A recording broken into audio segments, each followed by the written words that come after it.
유다같이 찬송 619장 부르시며 마음을 모아 하나님께 경배 드리겠습니다.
신앙 고백하십니다. 전능하사 천지를 만드신 하나님 아버지를 내가 믿사오며 그 외아들 우리 주 예수 그리스도를 믿사오니 이는 성령으로 잉태하사 동정녀 마리아에게 나시고 본디오 빌라도에게 고난을 받으사 십자가에 못 박혀 죽으시고 장사한 지 사흘 만에 죽은 자 가운데서 다시 살아나시며 하늘에 오르사 전능하신 하나님 우편에 앉아 계시다가 저리로서 산자와 죽은 자를 심판하러 오시리라. 성령을 믿사오며 거룩한 공회와 성도가 서로 교통하는 것과 죄를 사해 주시는 것과 몸이 다시 사는 것과 영원히 사는 것을 믿사옵나이다. 아멘. 찬송가 359장 부르십니다.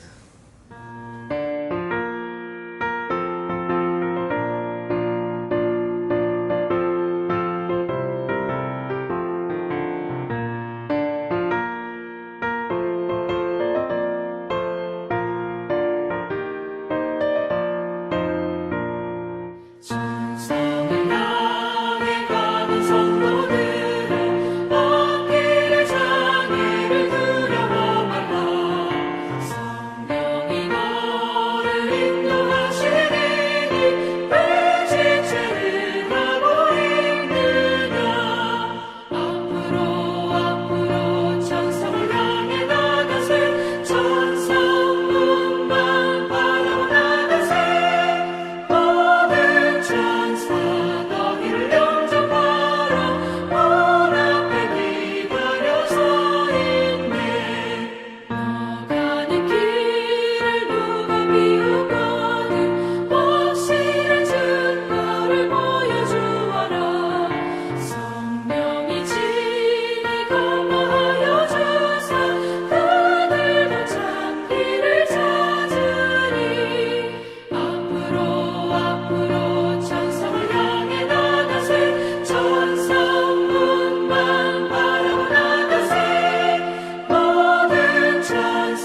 전정수 집사님 기도하겠습니다.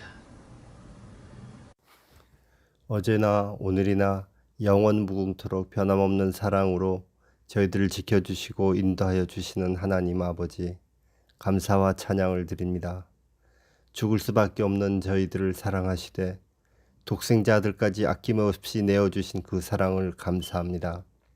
하나님, 이 시간 저희들의 죄인됨을 다시 한번 고백합니다. 너희 죄가 진홍같이 붉을지라도 흰눈같이 깨끗게 하시겠다는 주님의 말씀을 의지합니다. 하나님 아버지, 저희들을 깨끗게 하여 주시옵소서. 오늘 거룩한 주일을 저희들에게 허락하여 주신 주님, 코로나19로 인하여 모두 함께 하지는 못하지만 연합하여 드리는 이 예배를 받아주시고 저희들이 주님의 은혜로 새롭게 변화시켜 주시옵소서. 지금까지의 모습이 아닌 주님의 은혜 안에서 하루하루 성화되어가는 하나님의 신실한 자녀들로 삼아 주시옵소서. 은혜와 사랑이 충만하신 하나님, 가나 교회에 임재하여 주시고 저희들과 동행하사 이 교회를 부흥케 하옵소서. 가나 교회 성도 한 사람 한 사람이 주님의 몸된 교회를 온전히 섬기게 하옵시며 기도의 능력을 받아 쉬지 않고 기도하는 교회가 되게 하옵소서. 한 영혼 한 영혼의 소중함을 깨닫게 하시어서 전도에 힘쓰며 하나님 나라를 확장시켜 나가는 소중한 사명을 잘 감당하게 하옵소서. 교회에 지체된 저희 성도들이 주님의 사랑 안에서 하나가 되어 은혜를 나누는 기쁨이 넘치는 교회가 되게 하옵소서. 하나님, 이 교회를 위해 세워주신 안병건 목사님을 주님 축복하여 주시고 성령 충만케 하여 하시며 말씀의 능력을 주셔서 이 시간 하나님의 말씀을 대언하실 때에 은혜가 충만케 하옵소서. 하나님 아버지, 이 시간 주님 앞에 간절히 기도합니다. 육신의 연약함을, 경제적인 어려움을, 우리들의 사업체와 비즈니스를 주님의 손에 올려놓습니다. 주님, 저희들의 간절함을 불쌍히 여기시고 성도들의 기도하는 제목마다 주님의 은혜와 능력으로 응답하여 주시옵소서. 하나님, 지금은 예배의 시작입니다. 마치는 시간까지 성령께서 주관하여 주셔서 하나님께만 영광 돌리는 예배가 되게 하옵소서. 우리들의 찬양을 기쁘게 받으시고 이 시간 예배를 섬기는 모든 이들에게 은혜의 은혜를 더하여 주옵소서. 이 모든 말씀 우리 주 예수님의 거룩하신 이름으로 기도드립니다. 아멘. 이제 우리 다 같이 찬송 401장 부르십니다.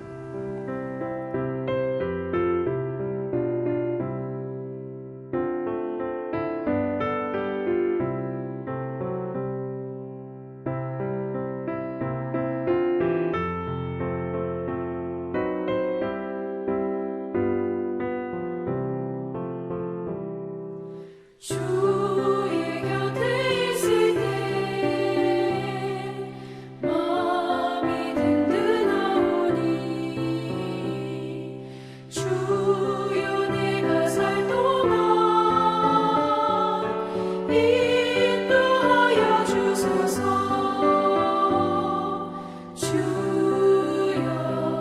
주여 나를 인도하소서. 세상 살 동안 주여 인도하소서.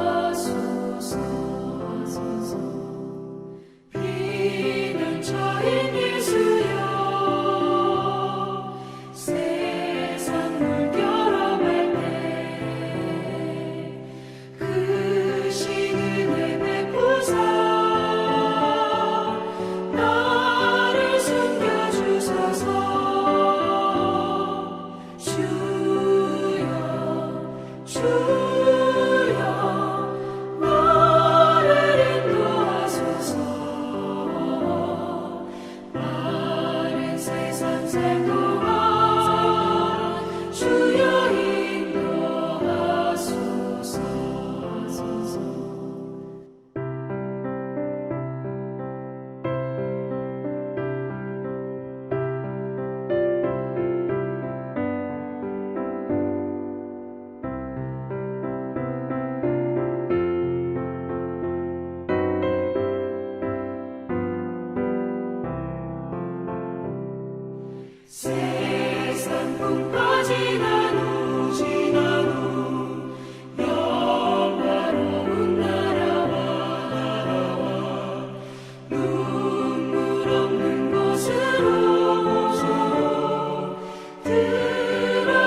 우리 하나님 말씀 보십니다.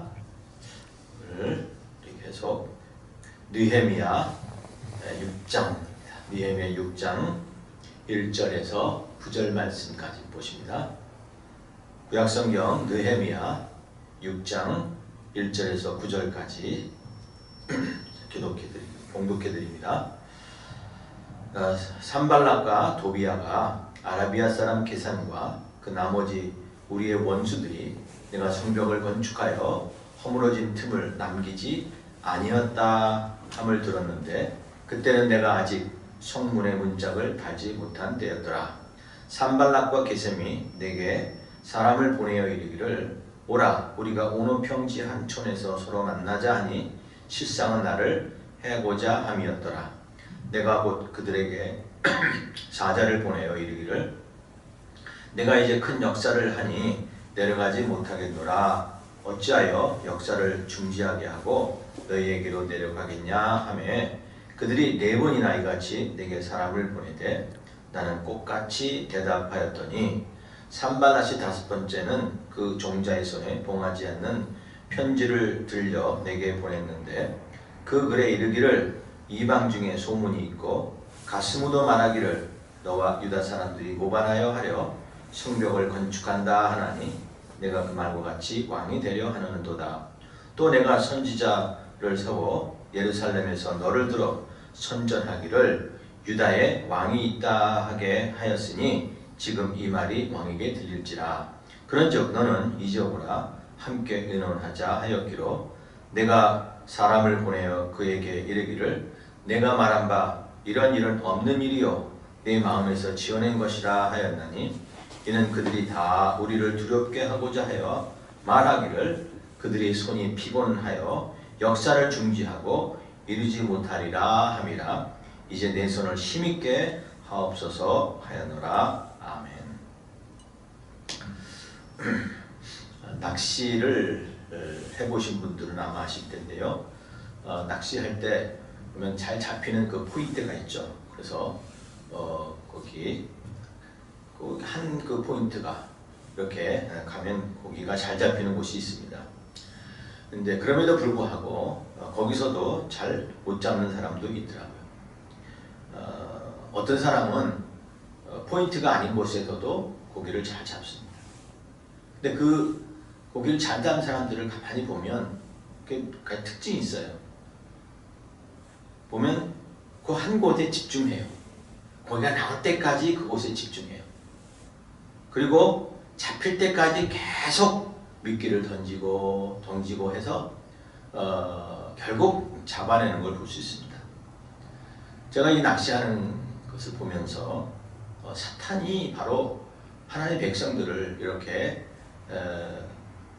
미혹시키고 넘어지게 하는데요. 언제까지냐? 하여튼 넘어질 때까지 공격을 해요. 사탄이 좋아하는 사람들이 있습니다. 보니까 이 성경에 나오는 사람들인데요. 사탄이 좋아하는 사람이 어떤 사람이냐면 모세와 다윗과 베드로와 바울 같은 사람을 좋아한다 그래요. 그래서 아니 모세 하면 그 이스라엘 백성들을 그런 위대한 그 신앙의 지도자인데 사탄이 모세를 좋아할 리가 없죠. 또 다윗도 마찬가지고 베드로도 또 바울도. 그런데 이러한 스타일의 사람을 좋아한다고 하는데요. 자, 모세는 어떤 이미지를 갖고 있냐면은 모세는 위대한 사람이지만 그에게는 혈기가 있습니다. 그러니까 사람을 분노하여 사람을 쳐 죽이잖아요. 심지어는 그 돌빗을 가지고 내려오다가 이스라엘 백성들이 우상 섬기는 거고 그 돌판을 던져서 깨뜨려 버리는 그러한 좀 혈기 있는 사람이죠. 그래서 위대한 사람이 된 것은 뭐냐면 그렇게 해요. 내가 좀 혈기를 부렸거니 뭐 그건 뭐 무슨 대수냐, 뭐 걱정할 게 있느냐 하면서 살아가는 사람들, 이 모세 같은 사람들이에요. 사탄이 그런 사람 좋아하는 거야. 혈기 부리고 아이 뭐 내가 원래 이래 하면서 넘어가려고 하는 사람들. 그 혈기를 통해서 사탄이 틈을 탄다는 거죠. 또 다윗 같은 사람을 좋아하는데요. 다윗 보세요. 그 성군이라고 할 만큼 위대한 왕이잖아요. 하나님의 마음이 합한 왕인데, 그런데 말년에 그가 큰 죄를 짓잖아요. 그래서 죄 짓고 나서 회개하고 다윗은 여전히 하나님의 마음이 합한 그런 사람이라고 우리는 알고 있습니다. 그러니까 죄 많이 짓다가도 회개하면 되지, 나쁜 짓 해도 내가 이제 곧 회개하면 되지 하고 그렇게 항상 생각하는 사람들, 이게 다윗 같은 사람이에요. 그 사탄이 그런 사람 좋아해요. 그래 지금 죄죠. 지금 저거 이때 회개하면 되지, 하나님께 용서 구하면 되지. 이런 사람들 다윗이 좋아해요. 그 사탄이 좋아한다고 하고요. 또 베드로 같은 사람을 좋아한다는데요. 베드로 보세요. 예수님하고 같이 겟세마네 기도하러 갈 때 어떻게 해서 잠잤잖아요. 그리고 나중에 예수님을 3번씩 모른다고 부인했습니다. 그럼에도 불구하고 성령 받고 나서 어떻게 됐어요? 그 초대교회에 기초가 됐고, 그리고 한변 설교하니까 5,000명이 회개하는 그런 놀라운 역사를 했잖아요. 그러니까 뭐냐면 이런 사람들은 나 그냥 성령 받으면 돼. 그냥 성령 받으면 되는, 옛날 거 다 잊어버리고 지금 뭐 예수님 뭐 부인하고 해도 나 성령만 받으면 돼. 그러니까 지금은 쉬어. 이제 성령 받으면 일할 수 있어. 이래 하면서 사는 사람들, 이게 베드로 같은 사람들이에요. 근데 이보다도 더 무서운 게 뭐냐면 바울 같은 사람들. 바울의 메시지를 보면은 오직 의인은 믿음으로 살리라. 그리고 믿음으로 구원을 받는다고 하잖아요. 그러니까 구원 받았으니까 나 행위는 어떻게 살아도 상관없다. 이제 마음대로 살아라. 이미 구원 받았지 않느냐 하는 그렇게 생각하는 사람들, 혹시 바울 같은 사람이 아닌가? 물론 바울이 아니죠. 모세가 아니죠. 다윗과 베드로 아니죠. 그러나 그런 스타일, 혈기 부려도 곧 회개하면 쓰임받고, 또 나쁜 그런 죄를 졌어도 하나님께 엎드려 눈물로 호소하면 다시 하나님이 합한 그런 사람이 되고, 예수님을 모른다고 하고 부인해도 성령만 받으면 나 다시 할 일을 할 수 있어 라는 핑계 대면서 하는 사람들, 또 난 구원 받았으니까 어떻게 살아도 돼, 하나님이 다 이해하실 거야 하는 그런 사람들. 이거 사탄이 좋아하는 사람들이라는 거예요. 왜요? 사탄은 우리의 심리를 잘 알아서 통해서 우리를 공격하고 우리를 실족하게 하는 것입니다. 그래서 이런 모든 말들을 보면은 이 통해서 믿는 자들을 타락시키잖아요. 넘어뜨리게 합니다. 마치 우는 사자가 할 수만 있으면 믿는 자들을 넘어뜨리게 한다는 거죠. 그러니까 그런 공격에 걸리고 그런 공격을 받는 그런 상황, 사탄이 계속 우리를 넘어뜨리게 하려고 하고 계속 집요하게 공격하는 그런 상황, 오늘 우리가 매일매일 그런 상황을 맞닥뜨리게 됩니다. 그러니까 그런 상황을 맞닥뜨리는 게 그게 위기라는 거죠. 하나님의 백성들은 늘 이런 위기의식을 가지고 살아야 돼요. 늘 위기 있습니다. 우리가 어떻게 하면은 말씀대로 산다고 하지만은, 그러나 또 사탄은 어떻게 하면 넘어뜨리게 하기 위해서 우리를 미혹해 하거나 또 고난을 가져다 두거나 할 수만 있으면 그 틈을 노려서 우리가 혹시 이런 모세 같은 생각 또 다윗과 같은 생각 그런 게 했을 때 그 틈을 타고 들어와서 우리를 넘어뜨리게 하려는 것, 그게 바로 위기라는 겁니다. 자, 오늘 말씀을 보니까 위기 상황을 또 맞아요. 느헤미야가 이제는 백성들과 함께 성벽을 다 완충했어요. 다 완성하고 추축을 하고, 그런데 한 가지 그 문짝만 성문만 아직 달지 않았습니다. 그런 성문만 달지 않은 그때에 이제 그동안 계속 괴롭혔던 도비아와 산발렛, 그 다음에 게셈, 이런 방해자들이 끊임없이 이 느헤미야를 공격해서 그 성벽을 완성하지 못하게 합니다. 이제 성문만 달면 되는데 그때를 틈을 타서 이제 또 느헤미야를 공격합니다. 하나님의 교회는 이처럼 계속 공격을 받습니다. 하나님의 사람들과 함께 어떤 때는 외부에서 공격을 받고, 어떤 때는 내부 안에 자체적으로 그 내부에 어려움들이 생기고 분열하여 그 내부 자체 내 그런 어려움들이 생기거나, 아니면 그 지도자들을 공격을 하죠. 끊임없이 넘어뜨리기 위해서 끊임없이 집요하게 마치 미끼를 계속 던져서 고기가 잡힐 때까지 한 곳에 집중하는 그러한 형태 모양으로 이렇게 교회를 공격하고 그리고 하나님 백성들을 공격하는 것입니다. 자, 이렇게 지금 느헤미야를 넘어뜨리고 공격하는데 자, 이 모든 것들을 잘 막아냈습니다. 저들이 백성들을 공격하려고 할 때는 백성들 하여금 한 손에는 무기를 들고 한 손에는 이 도구를 들고 연장을 들고 그리고 일을 하면서 지켰고요. 또 내부 안에 문제가 생겼을 때는 이젠 서로 이해하고 모든 그 사랑하며 그 다음에 백성들에게 고리대금 받고 이런 것들을 다 포기하면서 있는 그 자기의 가는 고리들을 포기해서 내부 문제가 잘 해결이 됐고요. 이제 그랬더니 이제는 이 느헤미야를 직접 공격하며 느헤미야를 하는데요. 자, 이러한 공격에서 이런 위기 가운데서 어떻게 느헤미야는 이 위기를 잘 극복했는가, 이 위기를 잘 넘어갔는가, 승리했는가 하는 것이 오늘 말씀이 주는 교훈입니다. 우리도 살면서 이 사탄이 집요하게 넘어뜨리게 하고자 하는 이러한 위기 속에서 이러한 위기들을 잘 파악하고 승리해야 될 텐데요. 오늘 말씀에서 이 승리할 수 있는 비결을 말씀해 주고 있습니다. 그래서 저는 오늘 이 안에서 이 위기를 극복하는 방법을 두 가지로 한번 살펴보려고 합니다. 자, 위기를 극복하려고 하면요. 여기 지금 성벽을 다 건축하여 그 퇴락한 것, 그 틈을 남기지 아니하였는데 아직 성문에 문짝을 달지 못했다고 했습니다. 그러니까 지금 그 성벽은 완전 됐는데 문이 안 달렸으면 사실 아직 완성하지 않은 거죠. 50%는 아직 완성하지 않은 거예요. 왜냐하면 문이 굉장히 중요해요. 그 가장 약한 곳이 또 문을 통해서 들어오니까요. 그런데 문이 아직 안 달렸다니까 그 틈이 있다는 거죠. 그 틈을 타고 들어오기 때문에 우리 신앙의 문화를 만들어야 돼요. 신앙의 문짝을 만들어서 신앙의 문짝을 든든히 달아야 돼요.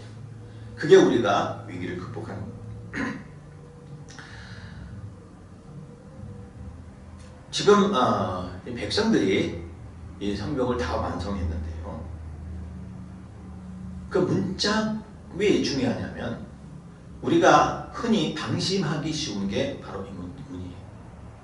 성벽 보니까 멀리서 보니까 뭐 든든하게 보여요. 그런데 그 문이 열려 있는 이상은, 문이 없는 이상은 그 성벽은 뚫린 거랑 마찬가지예요.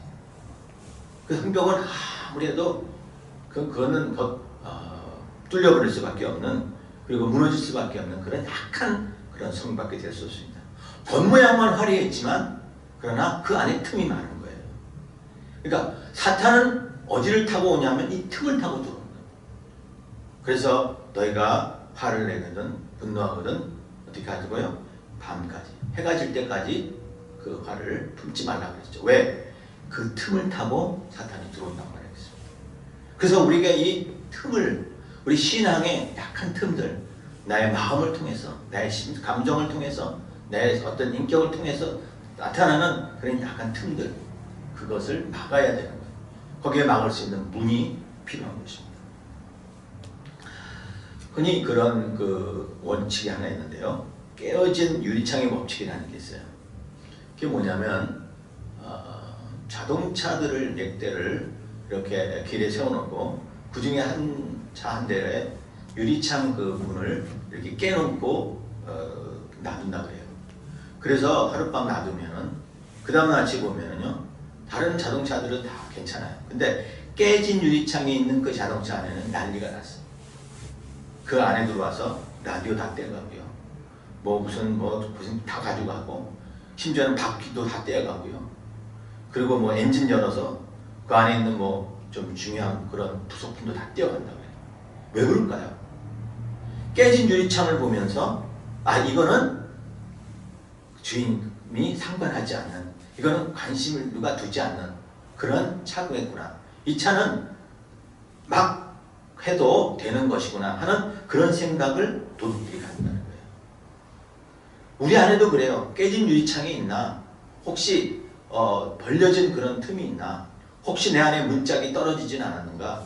내 신앙의 문을, 내 신앙의 집을 늘 살펴야 되는 거예요. 깨진 곳이 없나 늘 보살펴야 되는 거예요. 늘 수리하고 그리고 다시 세월호 달고 하는 그러한 노력을 해야 되는 것입니다. 자, 이렇게 신앙의 문짝을 달아야 되는데요. 그 신앙의 문짝을 단다는 게 그런 무슨 뜻인가? 신앙의 문짝을 단다는 것은 자, 보니까 첫째, 신앙생활에 내가 자신감을 가지라는 거예요. 자부심을 가지고 신앙생활을 하라는 거예요. 자, 지금 그 도비아와 산발랏 그 게셋 이 사람들이 지금 느헤미야를 죽이기 위해서 음모를 벌여요. 그래서 어떻게 하냐면, 자, 우리가 이거 문제가 있으면 서로 좀 상의하자, 참 상의자 해가지고 그 오노평지라는 그런 광야의 한 촌에 있는 조만 마을에 가서 우리가 이거 좀 얘기 좀 하자, 서로 좀 대화 좀 나누자, 그렇게 요청을 해요. 근데 그들이 정말 느헤미야하고 같이 상의해서 이 문제를 해결하려는 게 아니라 그렇게 멀리 이제 아무도 없는 곳에 데리고 이렇게 오라고 그래가지고 거기서 죽이려고 했는 거예요. 암살하려고 했던 거거든요. 그런데 느헤미야에게 이런저런 편지를 보내서 오라고 했을 때 느헤미야가 뭐라고 대답하냐면 3절에 보니까요. 내가 그들에게 사자들을 보내기를 내가 이제 이 큰 역사를 하니 내려가지 못하겠노라. 어찌하여 역사를 중지하게 하고 너희에게로 내려가겠느냐, 그렇게 얘기를 해요. 그러니까 지금 성문을 수축하고 다시 성경을 수축하는 문제, 이 문제를 예레미야는 뭐라고 얘기하냐면, 이 느헤미야는 뭐라고 얘기하냐면요, 큰 역사라고 합니다. 이거 하나님의 큰 역사를 내가 하는데 어찌 이것을 중지하고 가겠느냐. 그러니까 느헤미야에게는 지금 성문다는 거, 이게 자기한테는 하나님에게 큰 일이라는 거예요. 그러니까 일에 대한 자부심이 있습니다. 지금 흙으로 또 벽을 쌓고 또 나무로 잘라서 문을 만드는 거, 이렇게 먼지 구덩이에서 이렇게 일하는 거, 그거 뭐 될 수 없게 아니라는 거야. 나 이거 하나님의 큰 일이라는 거예요. I am doing a great work. great work, 하나님의 이게 놀라운 일이라, 아주 위대한 일을 하고 있다 하는 그런 자신감을 가지고 일을 하고 있다는 겁니다. 그래, 여러분, 우리 신앙생활에 이런 그런, 내가 지금 하나님 믿고 사는 거, 내가 지금 신앙생활 하는 게 이게 얼마나 위대한 일인 줄 아십니까? 얼마나 위대한 일이라고 그렇게 자부심을 갖고 있습니까? 그런 자신감이 있나요? 세상에서는 사람들에게 인정받지 못하고, 또 뭐 가진 것 없는 거 없고, 또 내가 이루는 거는 없다 할지라도 내가 예수님 믿고 내가 신앙생활 하는 게, 그게 내가 놀라운 일이에요. 이 세상 어떤 것도 바꿀 수 없는 아주 위대한 일인 것을 믿고 확신하냐는 거죠. 이렇게 자신 있게 확신할 때에 사단이 틈타지 못하는 겁니다. 우리는 어떤 일을 할 때도 그 일을 대하는 태도가 우리 인생에 좌우하는 것을 볼 수가 있습니다. 자, 우리 한번 따라해 볼까요? 일을 대하는 태도가 인생을 좌우한다. 일을 대하는 태도가 인생을 좌우한다. 그래서 하나님 믿을 때 우리가 뭐라고? 하나님 뭐라고? 너희가 나를 믿으려고 할 때, 나를 사랑할 때 마음을 다하여 뜻을 다하고 내 목숨을 다하여 나를 사랑하라고 하지 않습니까? 왜? 위대한 일이기 때문에요. 그런 위대한 일을 한다고 하는 자부심을 가질 때에 우리는 위기를 이기고 승리할 수 있습니다. 느헤미야가 이렇게 위대한 일을 하고 있다고 하니까 저희 대작자들이 그에게 4번씩이나 편지를 보냈지만 계속 얘기했어요. 우리 못 가겠다. 나는 못 간다. 똑같은 이야기를 했다고 하나님 말씀 얘기하고 있습니다. 하나님의 그 위대한 일을 하고 있다는 영적인 자부심, 그런 일을 갖고 우리 섬기시기 바랍니다. 에스더가 있어요. 에스더가 이방 유대인으로서 지금 왕비가 됐잖아요. 왕비가 돼서 이제 그 왕궁에 살게 됐는데요. 그때 그 자기 삼촌 모르드게가 이제 그 나라의 대신 중에 하나는 하만이 유대 백성들을 그 성 안에 있는 페르시아의 제국 안에 있는 모든 제국 안에서 전부 몰살시키려고 하는 그런 계획을 세운 것을 알고 있잖아요. 그것을 알겠어요. 그리고 나서 에스더에게 가서 이야기를 합니다. 내가 왕을 만나서 이 이야기를 하라. 그랬더니 에스더가 처음에는 두려워했어요. 나 그 일 못합니다. 그리고 뭐라고 하냐면 내가 왕 앞에 나갈 때에 왕이 부르지 않고 나가면은 누구든지 부르지 않고 나가면 죽습니다. 왕이 그 금줄을 이렇게 내지 않는 이상은 누구든지 부르지 않는데 그 앞에 나간다? 그건 죽은 겁니다. 그리고 또 한 가지, 내가 지금 왕을 못 본 지도 벌써 한 달이 넘었어요. 그러니까 지금 왕 앞에 나갈 수 있는 그런 상황이 안 된다는 거예요.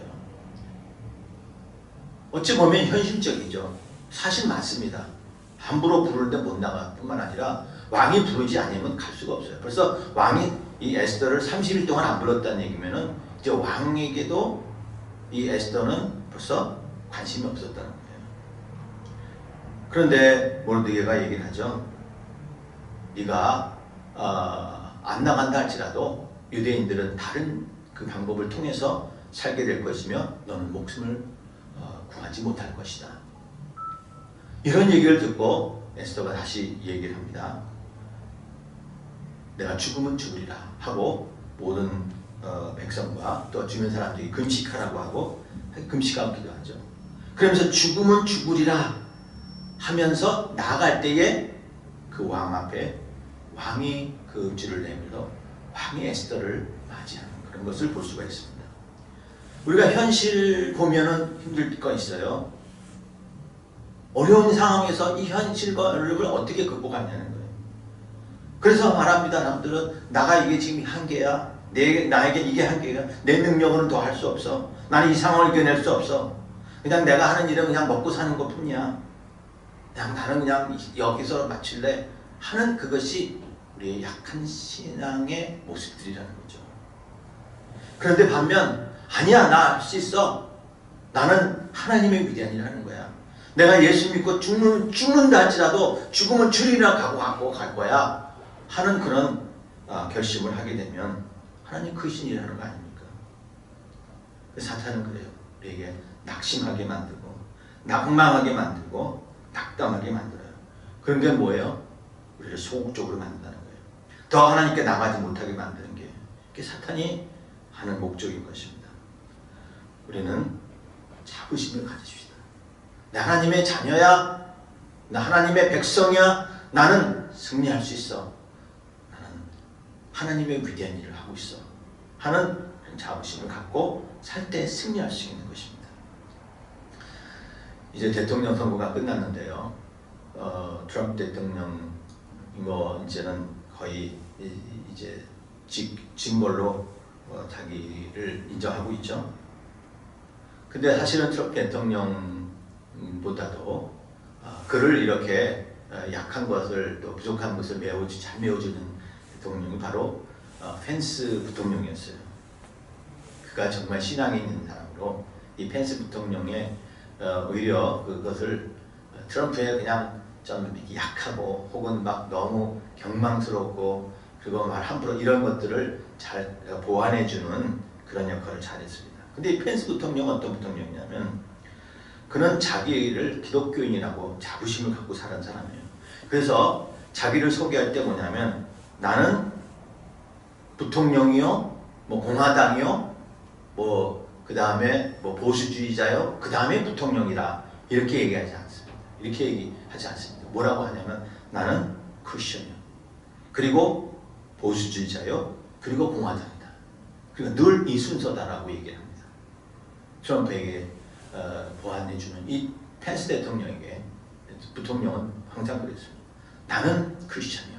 자기가 부통령보다도 자기가 공화당의 그 주지사 했던 것보다도 공화당의 그 높은 그런 지위에 있던 것보다도 나는 크리스천이야. 여기에 대한 확신 때문에 그로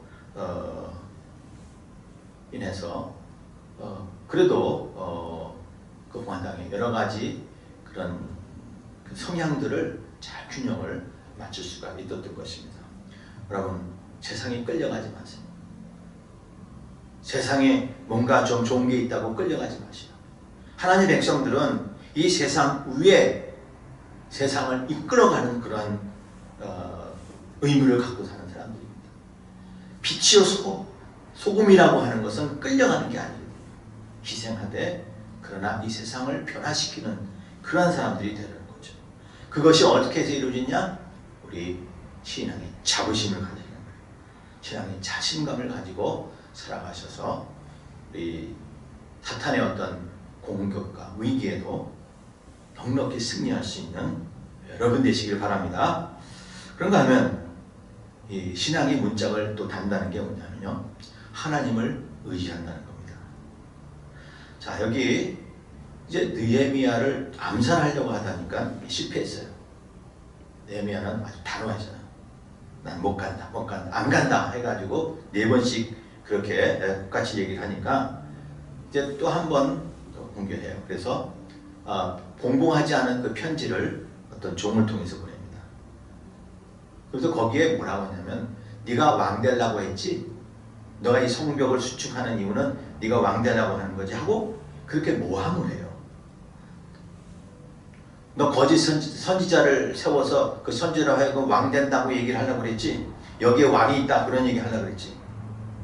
그리고 그 이야기를 그 바사국 왕, 너를 보낸 그 바사국 왕이 이미 듣고 있어. 그러니 너는 이제는 곧 영모죄로 걸려서 죽을 거다 하는 그런 거짓말을 하고 있는 겁니다. 그런 거짓말. 자, 그 당시도 그랬지만 우리 한국도 이조 시대에 영모는 거의 뭐 3족을 말하는 만큼 큰 죄 아닙니까? 왕을 찬탈하려고 한다는 거예요. 그 당시에도 마찬가지예요. 감히 대국의 왕을 찬탈하고 또 왕을 참징해, 그거는 뭐 그 당시에도 몇 족을 말하면 그러한 큰 중벌이거든요. 중한죄거든요. 근데 가만 보니까 느헤미야가 그것을 알아요. 저들이 정말 왕이 틀은 게 아니고, 그리고 내가 왕 되려고 하는 것도 아닌 것을 뻔히 알면서도 이렇게 누명을 쓰려고 하는 거, 그 실태, 그게 사탄의 계략이거든요. 끝까지 거짓말하고 흑색전전해서 사람으로 하여금 그것을 듣고 흥분하게 만들고, 그걸 통해서 낙심하게 만들긴 게 이 사탄의 계략이거든요. 그런데 그것을 깨닫고 뭐라고 대답합니까? 너 그거 거짓말이다. 너 그거 거짓말이다. 너희가 말하는 그런 일은 있을 수도 없고 있지도 않는다 하면서 오히려 저들의 괴락을 멸하기 위해서 하나님 내게 힘을 주십시오 하면서 기도하는 모습을 볼 수 있습니다. 느헤미야에게서 이런 지혜가 어디서 나왔습니까? 저들이 거짓말하고 있는 거 어떻게 알고, 또 그들의 그 모함하는 것에 대하여 어떻게 그렇게 지혜롭게 대답할 수 있는가? 그것은 하나님을 의지하는 데 있습니다. 느헤미야에게 있어서는 어떤 위기가 오거나 했을 때마다 순간순간 기도하는 모습을 볼 수가 있어요. 오늘 말씀에도 보면 그 나를 두렵게 하고 피곤하게 하는 그런 것이 있을지라도 하나님 내게 힘을 주십시오. 내 손에 힘을 더해주십시오 라고 기도하죠. 이 느헤미야 전체를 보면은 느헤미야는 여러 번 기도하는데, 그는 뭐 이렇게 하나님하고 이렇게 식으로 좀 형식 있게 기도를 하진 않지만은 어떤 순간순간마다 기도하는 것을 볼 수 있어요. 2장에 보면 그 자기가 섬기는 왕이 느헤미야 근심하는 것을 보고 네가 무엇을 원하느냐라고 물어봤을 때에 그 느헤미야가 하늘의 하나님께 묵도하고, 그리고 내가 이것을 원합니다라고 요청을 한 것을 볼 수 있고요. 또 4장에는 이제 이 성벽을 칠 때에, 성벽을 막 수축할 때에 그 배적자들이 와서 이 성벽은 곧 여우가 올라가도 무너진다. 너희가 이것을 뭐 사흘에 지려고 하느냐. 뭐 그렇게 조롱을 할 때, 그때도 뭐냐면 하나님 저들이 조롱하고 저들이 그 노략거리들을 이방인들에게 사로잡게 해주십시오. 저들의 악을 덮어주지 마십시오. 저들의 죄를 도말하지 마십시오 하고 이렇게 기도하는 것을 볼 수 있고요. 또 오늘 말씀도 마찬가지입니다. 저들의 음모를 알고 담대한 마음을 허락해달라고 기도하고 있습니다. 여기서 이 담대하게 그리고 그렇게 나오는 그 지혜를 얻는 이유는 뭡니까? 다 하나님을 의지하기 때문에. 이렇게 기도하는 이유는 하나님을 의지하는 데 있다는 거예요. 여러분, 우리가 하나님을 의지하는 것, 우리가 모든 승리의 비결입니다. 하나님께 기도하고 하나님께 의지하고 하나님께 묻고 하나님의 뜻대로 행할 수 있는 것, 그게 우리 승리의 비결이라는 겁니다. 오래전에 그 책에 이렇게 어떤 재미있는 이야기가 있는데요. 그 어떤 어린아이가 엄마하고 시장을 갔대요. 시장을 갔는데 그 과일 가게를 들렸어요. 근데 과일 가게 가니까 그 아저씨가 이 아이를 보고, 야, 거기 그 앵두 있어, 앵두. 그 앵두를 네 손에 그 갖고 싶은 만큼 가져가라, 그렇게 얘기했대요. 근데 이 아이가 쭈삣쭈삣 하면서 하질 않아요. 고개 푹 숙이고 있으면서. 그럼 엄마도 그래, 고맙다고 아저씨한테 감사합니다 하고 가져가, 감사합니다. 그러니까, 야, 그래, 너 가져가, 네 마음대로 가져가. 계속 얘기를 하는데 이 아이는 계속 삐죽삐죽거려요. 그러고 밖에 고개 숙이고 있어요. 그러니까 그걸 보다가 답답하니까 이 아저씨가 한 주먹 그렇게 주고 아이 주머니에다가 넣어줬다 그래요. 그러고 나서 이제 엄마는 거기 조금 미안하고 또 창피하고 그래가지고 이제 오는 길에 물었다고 하죠. 얘야, 너 왜 그 아저씨가 가져가라는데 안 가져갔니? 그러니까 그 아저씨 손이 내 손보다 크잖아. 내 손으로 가져가면 얼마 못 되지만 그 아저씨가 집어주니까 나보다 2배 이상은 더 많이 갖게 됐잖아 하면서 그 아이가 그렇게 얘기하더라는 거예요. 지혜가 있죠. 여기서 이 아이가 깨닫는 거는 아저씨 손이 나보다 크기 때문에 더 많이 줄 수 있다고 하는 것을 안다는 거예요. 우리가 신앙이 뭐냐, 하나님을 의지한다는 게 뭐냐, 하나님의 손이 내 손보다 크다는 것을 인정하는 거예요. 하나님의 손이 내 능력보다도 더 크게 있다는 것을 알고 그에게 맡기는 게, 그게 하나님을 의지하는 것입니다. 간단한 얘기 같지만 얼마나 지혜가 있는 것입니다. 지혜는 뭡니까? 바로 하나님을 의지하는 데 있습니다. 하나님을 의지하는 것 자체가 바로 지혜예요. 여호와를 경외하는 것이 지혜의 근본이라고 하지 않았습니까? 우리가 위기를 만날 때 하나님을 의지하는 겁니다.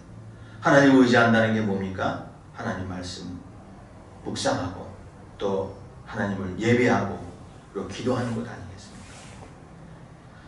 하나님을 의지하라고 하는 그런 말씀이 성경에 많이 나와 있습니다. 잠언 5장 3장 5절 6절 보면, 너는 마음을 다해 여호와를 신뢰하고 내 명철을 의지하지 마라. 너는 범사의 그를 인정하라. 그리하면 내 길을 지도하시리라. 시편 37편 3절에서 6절에 보면, 내 길을 여호와께 맡겨라. 그를 의지하면 그가 이루시고 내 일을 빛같이 나타내시며 내 공의를 정오에 빛같이 하실 것이다. 시편 115편 11절에 여호와를 경외하는 자들아 너는 여호와를 의지하라. 그는 너희의 도움이시오 너희의 방패시로다. 예레미야 17장 7절에도 그리고 여호와를 의지하여 여호와를 의뢰하는 그 사람은 복을 받을 것이라고 했습니다. 근데 여기서 보면 의뢰하라, 의지하라, 신뢰하라, 맡기라, 이 말씀 보면요, 다 명령이지만 이 명령이 미완료형 명령이에요. 이 말은 뭐냐면 하나님을 의지하는 것은 지속적으로, 계속적으로, 매일 영원토록 계속 반복하며 의지하는 것이, 이게 능력이 있게 되는 것입니다. 우리가 신앙이 어떤 공격에도 흔들리지 않고 넘어지지 않는 것, 그런 든든한 나무 같은 것이라고 하지 않아요. 그런데 그 나무가 넘어지지 않고 흔들리지 않는 이유는 뭡니까? 그 나무가 굵기 때문에, 그 나무가 열매를 많이 맺기 때문에, 그 나무는 꽃이 많이 피기 때문에, 그거 아니잖아요. 그 나무의 뿌리가 든든하고 뿌리가 깊이 박혔기 때문에 그런 거 아니겠습니까? 우리 신앙이 어떤 상황에도 흔들리지 않을 수 있는 것은 우리 신앙이 뿌리를 든든히 해야 된다는 거예요. 그 뿌리를 든든하게 뭐예요? 하나님을 의지하는 것입니다. 우리 신앙의 문을 든든히 다시기 바랍니다. 어떻게 해요? 영적인 자신감을 가지세요. 신앙의 자신감을 가지라는 거예요. 우리가 믿음 생활하는 건 하나님의 great work, 위대한 일인 것을 아시기 바랍니다. 우리가 예배를 드리는 거 하나님에게 놀라운 큰 축복인 것을 아시기 바랍니다. 내 인생의 가장 중요한 일인 것을 아시기 바랍니다. 그것을 가지고 자신감을 가지고 섬기시기 바랍니다. 또 하나님을 의지하세요. 기도하십시다. 말씀 묵상하십시다. 예배에 충성하게 충성해서 하나님을 섬길 때에 하나님 지혜를 주시고 어려운 사태를 힘든 그런 위기를 잘 넘기고 극복할 수 있는 능력을 주실 것을 믿습니다. 하나님 의지하고 또 하나님 잘 섬겨서 우리가 만나는 위기, 어떤 위기에도 승리하고 또 이길 수 있는 그러한 하나님의 용사들 다 되시기를 주님의 이름으로 간절히 축원합니다. 아멘. 아버지 하나님, 지난 또 1년 동안 하나님 지켜주신 것 감사합니다. 코로나 바이러스로 하나님 이렇게 모든 것이 참 수축됐고 또 위기였던 것을 봅니다.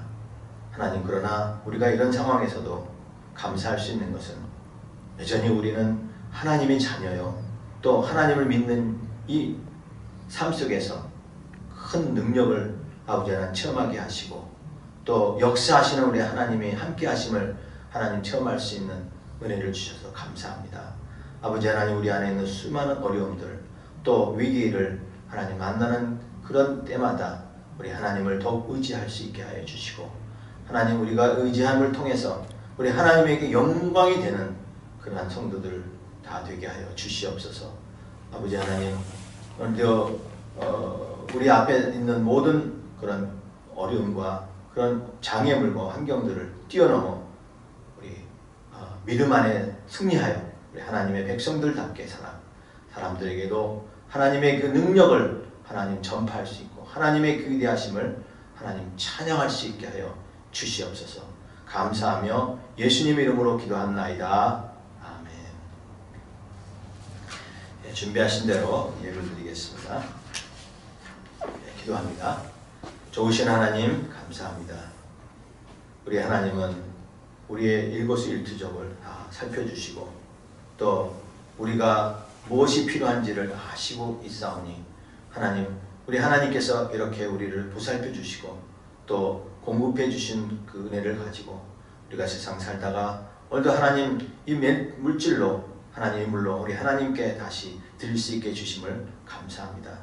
아버지 하나님, 이 세상의 모든 것이 다 하나님의 것이요 금도 내 것, 물질도 내 것이라고 하셨사오니 하나님, 우리가 이 모든 것들로 우리 하나님을 위해서 헌신할 수 있게 도와주시고 또한 드리는 그런 사랑하는 손길마다 하나님 능력 주셔서 이 세상에 정말 하나님의 자녀로서 감당하며 살 수 있게 하여 주시옵소서. 오늘도 물질 드리는 사랑하는 성도들의 손길, 어려운 이런 시기가 환경 속에서도 경제의 어려움 속에서도 하나님 저희들의 항아리에 하나님 기름이 떨어지지 아니하고 기름 병아리에 하나님 기름이 떨어지지 아니하고 또 가루가 끊어지지 아니하도록 하나님 축복하여 주시옵소서. 물질이 쓰이는 곳에 하나님 영광을 받게 하여 주시옵소서. 예수님 이름으로 기도합나이다. 아멘. 예, 이제 교회서 시간 내어드립니다. 우리 말씀 묵상하는 거 이제 12월 달에도 계속 말씀 묵상하시고요. 또 그 묵상한 내용들을 계속 이렇게 나눠주시기 바랍니다. 12월 달 큐티 교재 나왔습니다. 그리고 이제 2021년 교회 달력이 새로 나오는데요.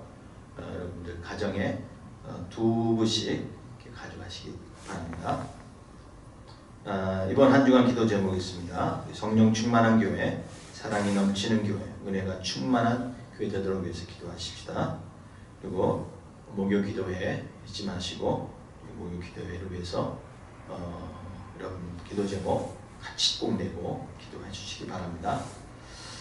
다음 이번 주는 우리 두 가정 위해서 기도하겠습니다. 우리 이훈이 자매, 또 김미아 자매와 우리 김강우 형제 위해서 이번 한 주간 여러분 기도하시기 바랍니다.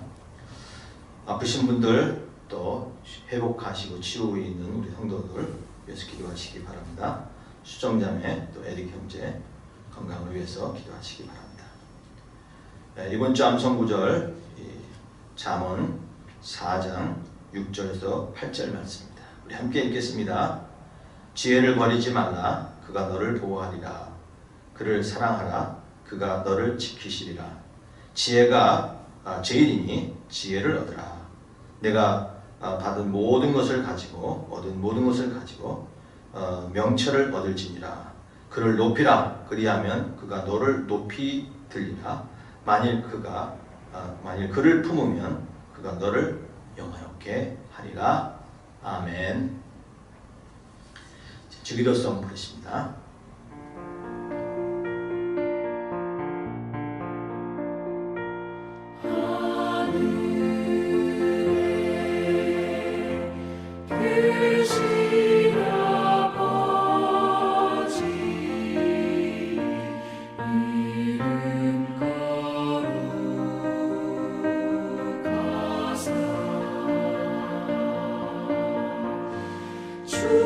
주님 나라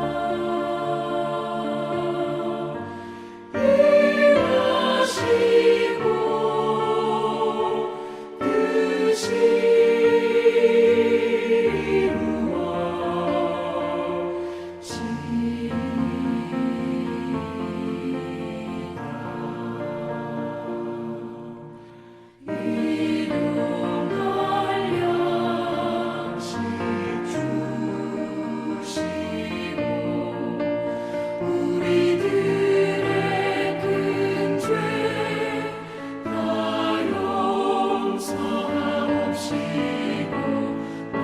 시험에 들게 마시고 악에서 구원하소서.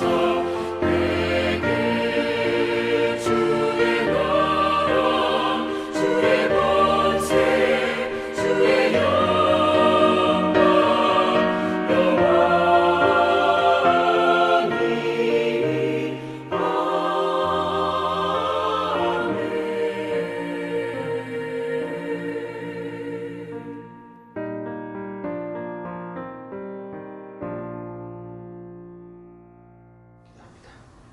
지금은 우리 주 예수 그리스도의 크신 은혜와 아버지 하나님의 놀라우신 사랑과 성령님의 교통위로 역사하심이 오늘도 우리가 만나는 수많은 위기 가운데서 우리 하나님을 잘 섬길 수 있게 하시고 또한 우리 하나님을 의지하면서 살 때에 이런 어려움들을 넉넉히 승리하는 우리 사랑하는 온 성도님들 가정과 그 머리 위에 지금부터 영원토록 함께 있을지어다. 아멘.